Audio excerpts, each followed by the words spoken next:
Hello everybody, welcome back to the channel. This is Chris's Crypt of Cinema, and tonight we're going to do something a little different. Normally I do horror and monster films, and tonight I want to talk about what has become one of my all-time favorite films that is not a sort of supernatural themed movie. This movie is actually only came to my attention about 5 years ago, quite by accident, and it quickly became one of my I would I would call it one of my top 10 favorite movies of all time.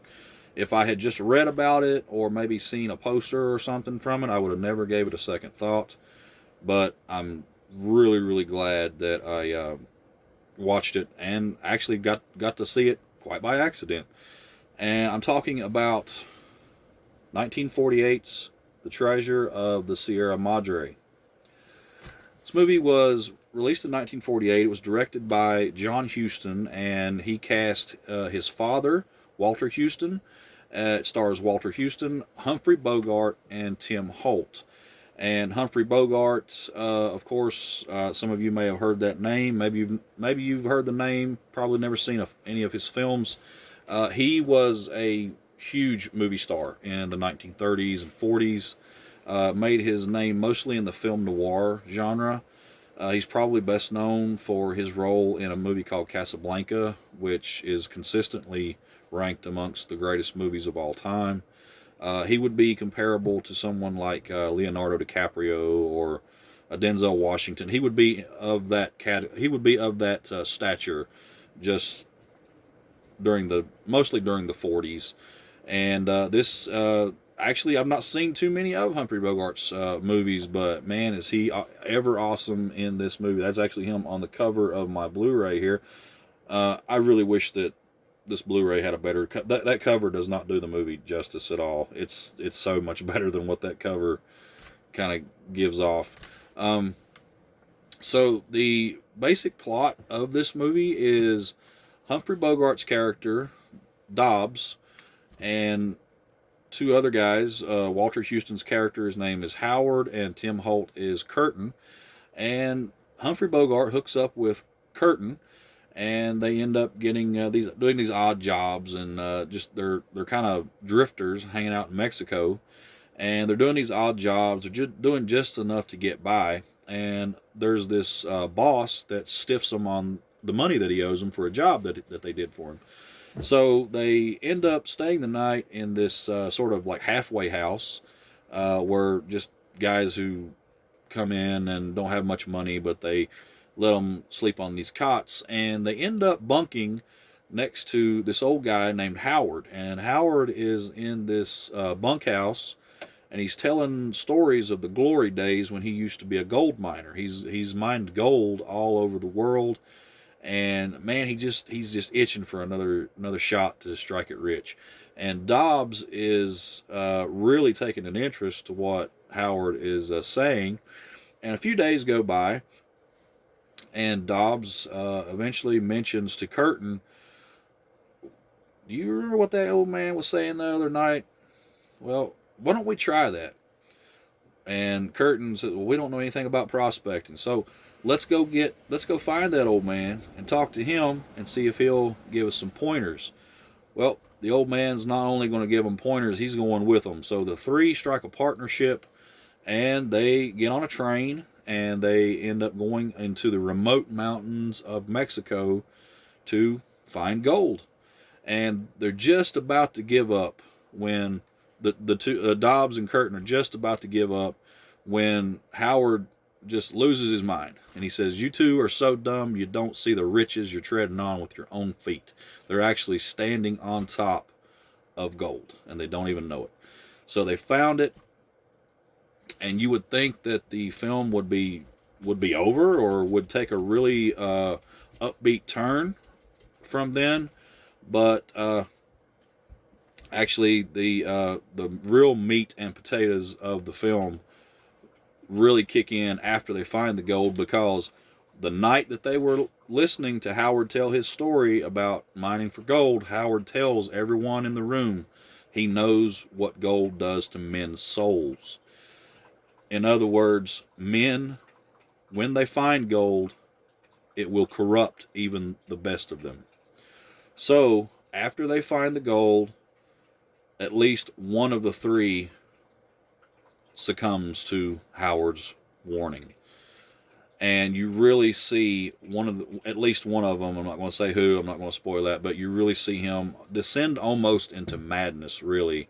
And you really see what greed can do to a man and what it can make him do to even his best friends and the guys that he really depends on for his life at this point. Because along the way, they run into bandits in the mountains, they run into animals. So, I mean, these three are all they have, and now they've struck it rich. And, well, one of them doesn't really care if the other two live. Maybe more than that, don't care if the other guys live. Who knows? You'll have to check the movie out for yourself. So that's all I'm going to give away on the story. I don't want to spoil the rest of the movie, but yeah, Humphrey Bogart is really great in this movie. Walter Houston has I mean the old man is hysterical in this movie.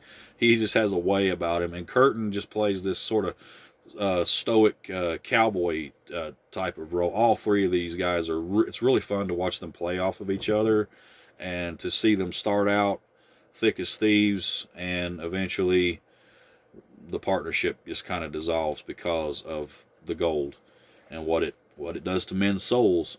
So, reading off my notes here, this movie actually won so many awards back in the day. So it was nominated for 4 Academy Awards, and it won 3 of them. Best Director goes to John Huston, and Best Supporting Actor goes to his father, Walter Huston, who played Howard. And it was also written by John Huston, and he also won Best Screenplay. So he won 2 Academy Awards for this movie. The Golden Globes, it was nominated for 3 of them, and it won all 3. Best Picture, Best Supporting Actor goes to Walter Huston, and Best Director, John Huston. And the awards and accolades go on and on and on. I mean, this movie really did very, very well when it came out. There's been a ton of filmmakers and actors who have commented on this film. Quentin Tarantino has said this is one of his favorite movies of all time. Stanley Kubrick, who directed The Shining and Full Metal Jacket, says it's one of his top 5 favorite films of all time. I mean, just going through my notes here, there's just so many people who love this movie, and it really influenced a lot of people. You can definitely see that it was an inspiration for Indiana Jones as well. If you've ever seen any of the Indiana Jones movies, you'll really see some roots in this movie here. The famous film critic Leonard Maltin said it was one of the 100 must-see films of the 20th century. So you get the idea. This movie is really, really highly regarded, and I had actually never heard of it until about 4 or 5 years ago. So I have a Blu-ray of the film. It was put out by Warner Brothers. It's just really a shame that they didn't do more with this cover. I mean, this movie deserves so much better than what it got. I'd really like to have like a deluxe edition or a special edition of this movie. I'll just show you the cover and the back real quick. And here's the disc. It's very plain. A plain Jane Blu-ray release. We do got some special features with the Blu-ray. We get a commentary by Humphrey Bogart biographer Eric Lax. We get Discovering the Treasure of the Sierra Madre, which is a retrospective on the film. We get a documentary profile on the director John Huston.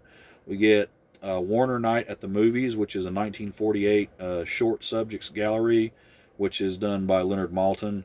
And we get a radio show with the movie's original stars. So not much in the way of special features for this Blu-ray. Really hoping that a better one comes along someday, because I'll definitely be getting that.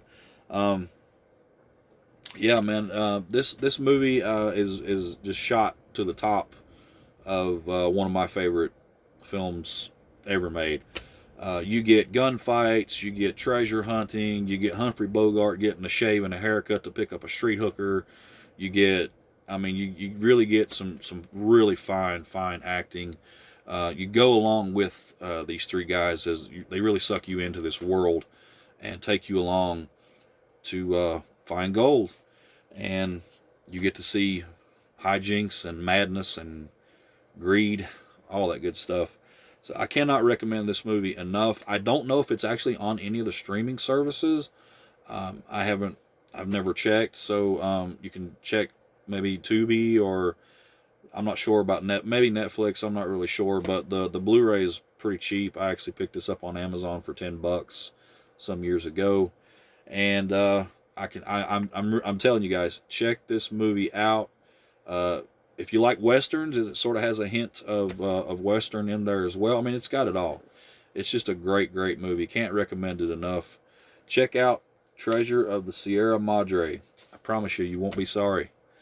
Well, that's it for me tonight, guys. And take care, and I'll see you on the next one. Cheers.